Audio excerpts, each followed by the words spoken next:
So hi everyone, এটা হচ্ছে আজকের মার্কেট। আজকে হচ্ছে 17 এপ্রিল 2026। তো এখানে দেখো দুটো সেট আপ আছে। একটা হচ্ছে, এটা হচ্ছে কাপ অ্যান্ড হ্যান্ডেলের মতন।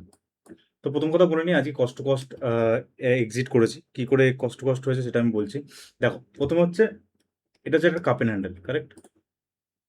বড় কাপ অ্যান্ড হ্যান্ডেল, ঠিক আছে। এবার এবার এই যে এখানে যে ব্রেকআউটটা হয়েছে, হিসাব মতন এখানে এন্ট্রি নেওয়া উচিত এইরকম ভাবে। কাপ অ্যান্ড হ্যান্ডেলস এর রুলস হিসাব মতন এরকম, কারেক্ট।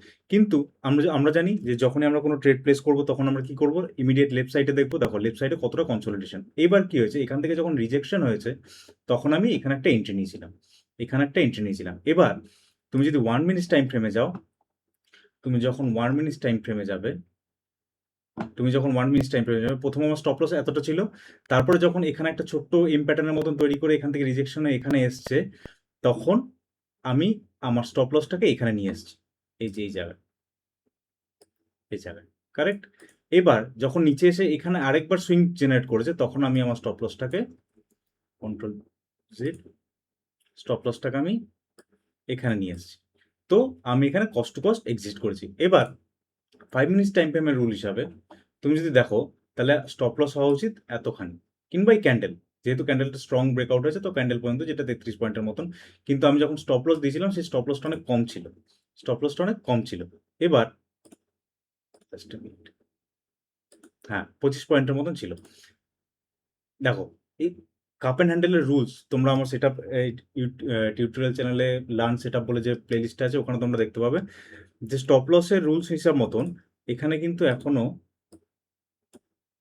রুলস প্রপার ফলো করেছে, কিন্তু পয়েন্টস হচ্ছে অনেক বড়, 65 পয়েন্টসের মতো।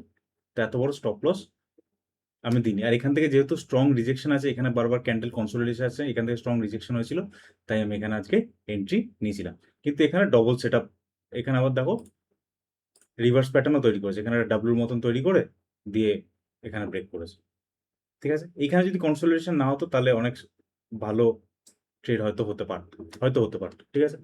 এবার আজকে একটা বিটকয়েনের এখানে ট্রেড ছিল এই জায়গাটাতে, আমি এরকম জায়গায় মার্ক করেছিলাম যেখানে, যেহেতু এখানে স্ট্রং ফল করেছিল, তা আমি কিছুটা কোয়ান্টিটি এক্সিট করেছি। এবার যখন এখান থেকে ডাব্লু প্যাটার্নের মতন রিভার্সাল প্যাটার্ন তৈরি করেছে এই জায়গাটাতে, আমি ফুল কোয়ান্টিটি এক্সিট করে নিয়েছি। আর এটা একটা স্ট্রং জোন আছে, দেখো এখানে সুন্দর এম প্যাটার্নের মতন 1 মিনিট টাইম ফ্রেমে। এখানে দেখো এখানে 2-3টে জিনিস আছে। এক, এটা একটা এম প্যাটার্নের মতন, কারেক্ট, এম প্যাটার্নের মতন। কি করে এবার যারা এইখানে ট্রেড প্লেস করেছিল, ধরো এখানে, ধরো ধরো আমি এখানে ট্রেড প্লেস করছি, ঠিক আছে। এখানে লজিকটা বোঝো। প্রথম কথা তো এটা স্ট্রং সেলিং জোন। এবার ধরো এখানে আমি এখান থেকে আমি সেল করেছি, কারেক্ট। তো কি হবে বেশিরভাগ সময়, যে আমি স্টপ লস অনেকটা উপরে দেবো, ও কি করেছে বেশিরভাগ সময় স্টপ লসটাকে হান্ট করে তারপরে নিচে এসছে।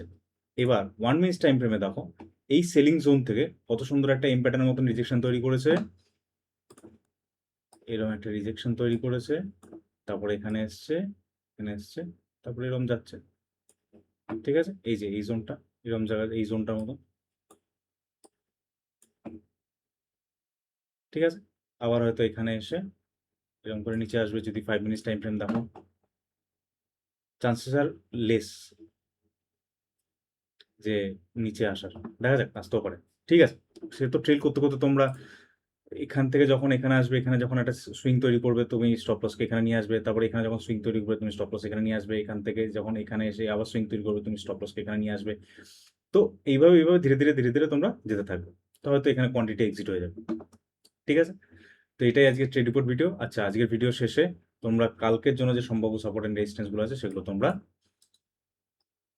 তোমরা দেখতে পাবে। চলো, থ্যাংক ইউ, দেখা হবে নেক্সট ভিডিও, বাই।